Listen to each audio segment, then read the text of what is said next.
videos this morning, we've been looking mainly at organic content and particularly looking at how I can make a consistent series of certain content clips that will potentially be able to boost engagement and also bring more followers into the eating community, so to say. So looking at a few podcasts and then just doing a bit of ChatGPT work here, we've decided that initially my belief, just for a bit of context, was that I couldn't actually establish top, middle and bottom of funnel content without actually having engaging content first. But what I've come to realize is the fact that you're actually able to put these together based off what already works online.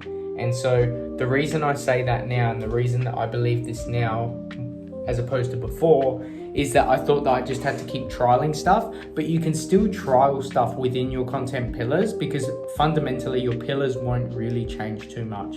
And so when I'm looking at what content pillars mine would normally be, it'd be around entrepreneurship and health optimization and also the pleasures and pain points that fall in between of those things. And so that will tend to potentially evolve over time, but in terms of fundamental foundation, that's what I'd be working with here. And so just for a bit of context here, with top, middle and bottom of funnel content, I've had a few ideas here. So top of funnel is really focusing on getting those eyeballs and particularly those curated eyeballs of what kind of target customer is actually going to watch what content I'm putting out, and particularly getting the target customer for my supplement. And so when we're looking at top of funnel content, just looking at stuff that can be easily replicatable and then also low production. So looking at some certain series ideas. So for example, the network I've cultivated over the last few months of just like-minded people, you can always start a little mini series of interviewing entrepreneurs before they make it. And so you've got looking at what their biggest mindset shifts have been this week, what's something that's really helped them, a little bit of wisdom, just to have a little bit of relatability with, if I'm selling to 18 to 27 year olds, I'm going to be interviewing 18 to 27 year olds in entrepreneurship. And so then that way there's that relatability and authenticity there.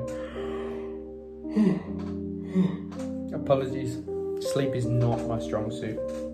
Anyway, another series would be simply just health hacks for entrepreneurs, because the overall mission, hang on, I'm getting a call from my mate. I'm just going to decline that quickly just so I can finish filming this.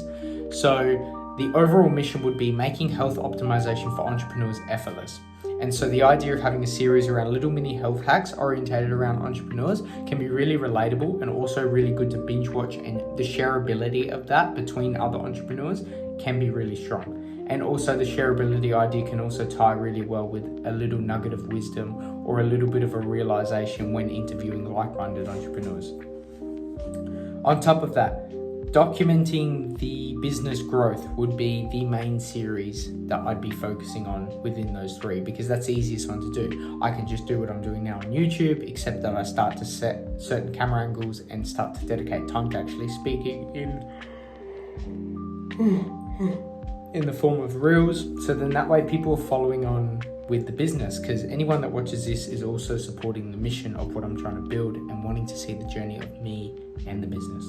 And so having people follow that and have that community aspect around it is going to be very important to being able to make that change in the supplement industry and position myself in a way where I've got a community of people that are backing what I'm doing. And then when we look at middle and bottom of funnel content, it's a lot more particular. So middle funnel is purely just education around niche topics that would resonate more with my target audience. So pain points and pleasures around supplements and entrepreneurship, mission orientated content. So again, providing optimized health solutions for entrepreneurs, supplement orientated education, talking about underdosing, heavy metals, toxic chemicals, all that kind of stuff. And then again, documenting the business journey also ties into a little bit of middle funnel content because it's a little bit of behind the scenes as well.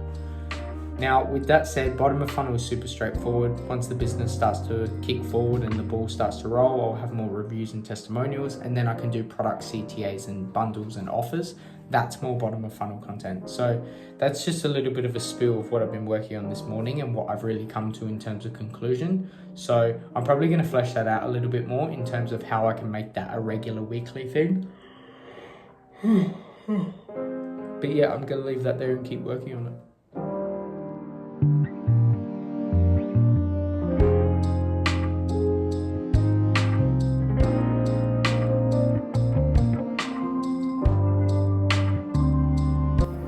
So we just finished filming a content piece for the brand channel, just fiddling around with the new phone, and then also seeing how I can start doing a bit more founder story and a bit of behind the scenes content.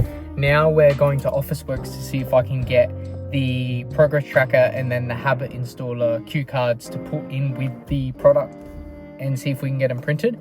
So essentially what I'm trying to do there is see if I can really put together some valuable resources that can also be a little bit of a surprise, so a bit of a boost in value when they see the first opening of the actual product itself, just to make sure that not only the value there is high enough for them to buy, but then we can also increase that perceived value by surprising them with a few little bundle things as well. So the progress tracker is just there to be able to instill habit, and then the step-by-step habit, I guess, installer checklist is a bit of a way to get people to consistently use it and make it a part of their everyday routine.